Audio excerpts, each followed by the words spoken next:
What are the most disturbing facts about the Middle Ages that most people do not know? Do you love your eyes? Of course you do, how else would you find your way around in this world? You surely love them so much that if you were blinded, you would be considered a handicap. That's the exact same logic medieval leaders used when they wanted to undermine others' claim or to simply punish someone they hate in psychotic way. In Middle Age, power comes from God. Since God is perfect, his emissaries in form of Pope/Patriarch and kings need to be perfect too. That means in order for ruler to be eligible to rule, he must be physically healthy. Following that logic, the best way to eliminate rival is to cut his body part as a proof he is not fit to rule. You can cut his penis and make him an eunuch and thus unable to have an heir. You can cut his nose like it was the case with Emperor Justinian II, the only Byzantine emperor to defy this rule, but the best way is to blind him. That way he can't know who is he talking to or lead an army. If that's not enough, know that it is extremely painful process with permanent damage. The idea for blinding probably comes from Christian martyrs who were often tortured trough gouging their eyes out. There are two ways to blind someone. One is by pressing hot iron into their eyes, until they can't see anything. It is extremely painful, but the problem is that victim may recover. This is why many paintings of the saints miss eyes, because it was believed that painting of the eyes of the saints can cure blindness. In that case, the most effective way is to simply gouge their eyes. There are many examples of blinding someone throughout history. The first example is the legendary Byzantine general Belisarius. He served Emperor Justinian and reconquered in his name Africa, Italy and some parts of Hispania. However, the emperor never fully trusted him, and after his conquests, he imprisoned him supposedly for conspiracies. According to some sources, he was stripped of everything including his sight, and left to die as a blind beggar on the street. Another example is after the Battle of Bilacico, where Emperor Basil II got his name the Bulgar Slayer. He killed many en route, but many more were trapped and surrendered. Emperor Samuilo was lucky at first to escape until he saw the remainder of his army. The problem wasn't that prisoners were executed, it was far worse. Basil took the entire army, blinded every soldier by gouging their eyes and sent them home. Every 100th soldier was allowed one eye, so he can lead the other 99 of his comrades home. This horrible display destroyed the entire manpower of the Bulgarian Empire.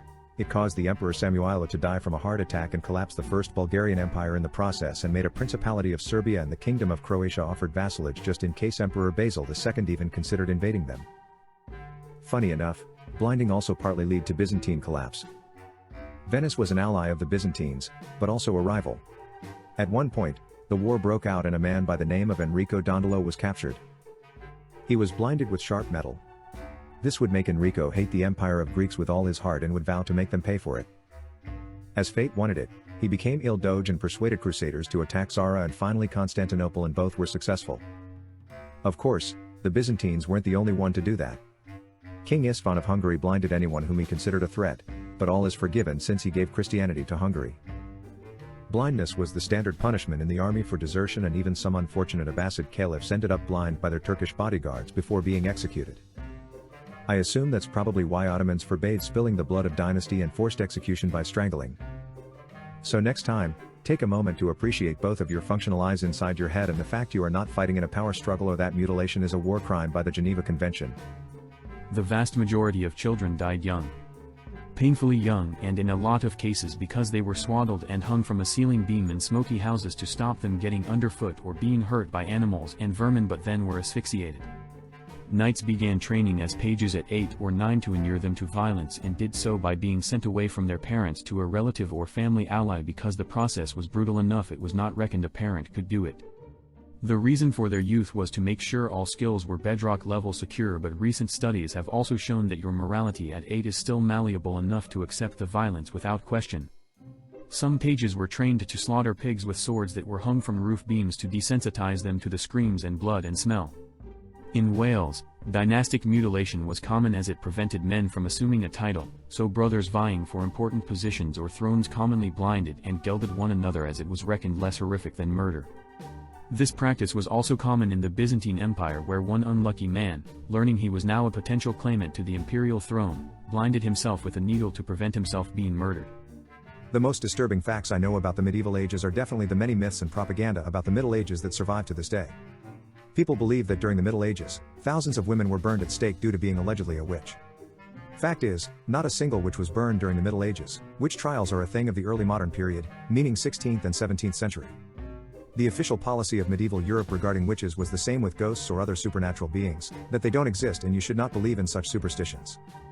People believe that medieval people were always smelling terrible and didn't wash themselves. Again, another myth. Fact is, bathing was quite literally a flourishing business. In every town, there was at least one public bath, while in every city one or multiple soap guilds existed. Bathing was actually more popular in the Middle Ages than today, as bathing was also a way to socialize or make business with other people. Peasants, villagers and other non-urban folk did also bath and wash themselves daily. People were also required to wash themselves before engaging in sexual relationships, especially when visiting a brothel. Overall, people who smelled bad were outcasts, something that is true even today as most human beings don't like to smell bad or associate with people who smell bad.